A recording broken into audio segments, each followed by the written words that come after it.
Привет, меня зовут Лена. Я готовлю ПП-десерты без сахара. Сегодня я покажу вам, как приготовить вкуснейший лимонный чизкейк. В нем слегка рассыпчатый слой из печенья, нежный и вкусный сырный слой с мягкой приятной текстурой и яркий лимонный курт сверху. Для основы нам понадобится 130 грамм ПП-печенья. У меня это безглютеновое печенье, рецепт которого недавно вышел на моем канале. Но также можно использовать любое другое. В описании оставлю для вас ссылку на весь плейлист ПП-печенья. Кстати, другие рецепты печенья менее калорийны, так что я пропишу для вас разные варианты калорийности этого чизкейка. Измельчаем печенье в крошку с помощью блендера.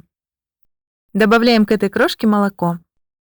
Ориентировочно понадобится 45 грамм, но лучше добавлять постепенно и следить за консистенцией. Особенно если у вас другое печенье, молока может потребоваться больше.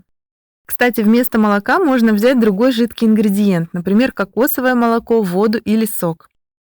А также можно использовать другой вариант основы для этого чизкейка, например, из орехов или овсянки. В моем плейлисте ПП-чизкейки вы сможете выбрать основу на свой вкус. Итак, нам нужна вот такая консистенция, похожая на мокрый песок. Печенье легко утрамбовывается в плотный слой, но при этом оно не мокрое, не липкое и по-прежнему рассыпчатое. Собирать торт я буду в кондитерском кольце диаметром 16 см. Кольцо сразу стоит на подложке, на которой будет подаваться чизкейк. Вдоль бортиков прокладываю слой ацетатной ленты для легкого извлечения. Выкладываем слой печенья. Тщательно утрамбовываем лопаткой. Или можно воспользоваться стаканом с плоским дном. Эту заготовку храним в холодильнике до готовности сырного слоя. В 48 граммах воды замачиваем 8 грамм желатина и оставляем набухать по инструкции. В отдельной чаше соединяем 380 грамм творожного сыра. Вместо него можно взять рикотту.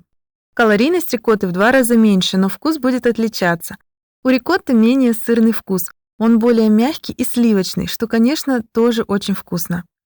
Добавляем сюда 260 грамм мягкого творога.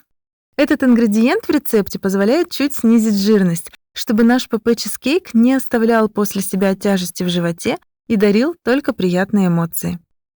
Тщательно перемешиваем сыр и творог до однородности. Если вы используете рикотту, то ее желательно пробить блендером. Добавляем подсластитель по вкусу. К моменту введения желатина творожные продукты должны достичь комнатной температуры, по крайней мере, не быть холодными. Когда желатин набух, нагреваем его любым удобным способом, в микроволновке или на плите, до растворения. Переливаем к остальным ингредиентам и тщательно перемешиваем до полной однородности. Заливаем сырный слой на основу из печенья. Слегка разравниваем лопаткой вот такими похлопывающими движениями, поверхность выравнивается сама. Можно слегка постучать подложку вместе с формой, главное, чтобы подложка не прогибалась. Отправляем чизкейк в холодильник примерно на 4 часа.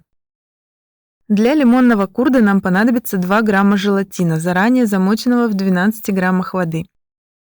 В сотейнике соединяем 1 крупное яйцо, 50 грамм сока лимона, 50 грамм кокосового молока.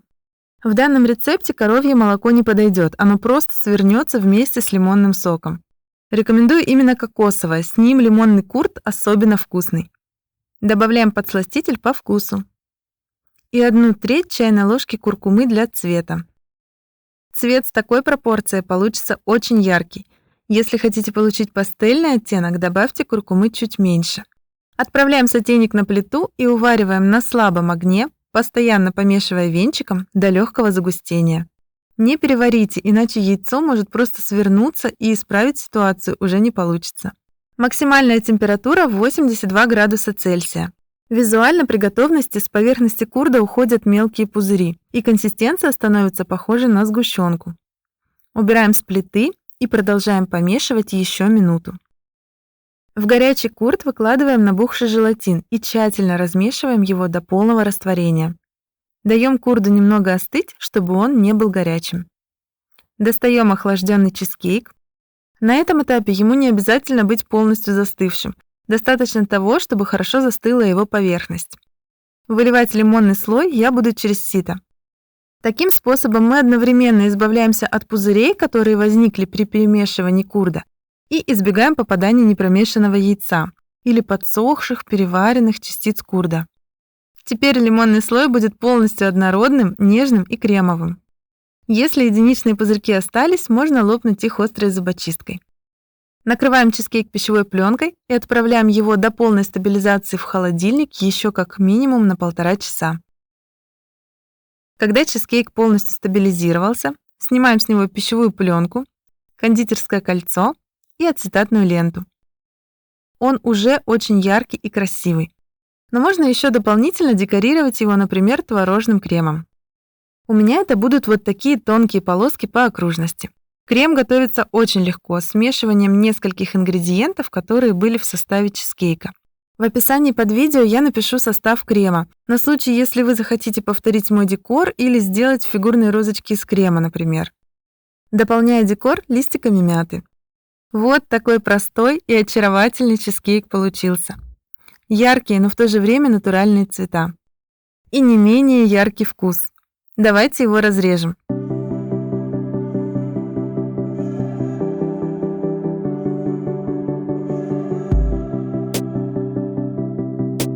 Слегка рассыпчатый слой из крошки сладкого печенья, нежный и вкусный сырный слой с мягкой, приятной текстурой и яркая нотка в этом чизкейке – это вкуснейший лимонный курд сверху. В нем лимонный вкус гармонично смягчается кокосовым молоком. Все вместе это очень свежо, ярко и насыщенно вкусно. Спасибо за лайк, готовьте с удовольствием, готовьте красиво и радуйте своих родных и близких полезными десертами. Пока!